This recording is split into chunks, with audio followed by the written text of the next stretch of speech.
ভারত চুপি চুপি তার একমাত্র বিদেশি সামরিক ঘাঁটি গুটিয়ে নিয়েছে। যে ঘাঁটি ছিল ভারতের মধ্য এশিয়ায় চোখ ও কান, সেই আয়ানি বিমান ঘাঁটি এখন ভারতের হাতে নেই। প্রশ্ন হল, কেন? কেন 2 দশকেরও বেশি সময় ধরে থাকা এত গুরুত্বপূর্ণ ঘাঁটি হঠাৎ ছেড়ে দিতে হল নয়াদিল্লিকে? তাজিকিস্তানের রাজধানী দুশানবে থেকে মাত্র 10 কিলোমিটার দূরে অবস্থিত আয়নি বিমান ঘাঁটি। একসময় এটি ছিল সোভিয়েত ইউনিয়নের সামরিক ঘাঁটি। সোভিয়েত ভাঙার পর পড়েছিল প্রায় ভগ্নদশায়। 2002 সালে ভারত তাজিক সরকারের সঙ্গে এক গুরুত্বপূর্ণ চুক্তি করে এবং প্রায় $80 মিলিয়ন ব্যয়ে ঘাঁটিটিকে নতুন করে সাজিয়ে তোলে। ভারতের বর্ডার রোড অর্গানাইজেশন ঘাঁটির রানওয়ে 3200 মিটার পর্যন্ত লম্বা করে, যাতে যুদ্ধবিমান ও ভারী পরিবহন প্লেন সহজেই নামতে পারে। এই ঘাঁটি আফগানিস্তানের ওয়াখান করিডোর থেকে মাত্র 20 কিলোমিটার দূরে।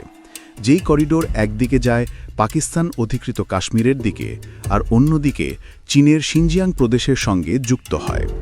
এমন অবস্থান ভারতের জন্য ছিল একেবারে সোনার খনি। পাকিস্তান, চীন এবং আফগানিস্তানের গতিবিধি পর্যবেক্ষণের দারুণ সুযোগ। কিন্তু 2022 সালে হঠাৎ করেই নয়াদিল্লি নীরবে সৈন্য ও সরঞ্জাম প্রত্যাহার শুরু করে আয়নি ঘাঁটি থেকে। কারণ চুক্তির মেয়াদ শেষ হয় আর তাজিকিস্তান নতুন করে লিজ নবায়নে আগ্রহ দেখায়নি। শোনা যায় এর পেছনে ছিল রাশিয়া ও চীনের চাপ। তারা তাজিকিস্তানকে বুঝিয়ে দেয় ভারতের উপস্থিতি মধ্য এশিয়ায় তাদের স্বার্থের জন্য হুমকি হতে পারে। শেষ পর্যন্ত ভারত বাধ্য হয় 2022 সালে ঘাঁটিটি আনুষ্ঠানিকভাবে তাজিক সরকারের হাতে তুলে দিতে। সব কিছু ঘটে যায় চুপিসারে, কোনো বড় ঘোষণা ছাড়াই। এখন প্রশ্ন উঠছে, এতে ভারতের কি ক্ষতি হলো? অনেক বড়। আয়নি ছিল ভারতের একমাত্র পূর্ণাঙ্গ বিদেশি ঘাঁটি।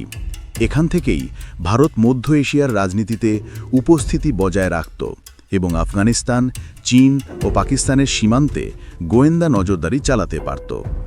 এই ঘাঁটি হারানোর মানে হল ভারত এখন মধ্য এশিয়ায় প্রভাবহীন, আর চীন ও পাকিস্তান আরও শক্তভাবে অবস্থান নিতে পারবে সেই অঞ্চলে। তাহলে কি ভারত কৌশলগতভাবে পিছিয়ে গেল, নাকি এটি ছিল আরও বড় কোনো গোপন পরিকল্পনার অংশ? সময়ই বলবে। বিশ্ব রাজনীতির এমন গোপন কৌশল জানতে চোখ রাখুন আমাদের পেজে।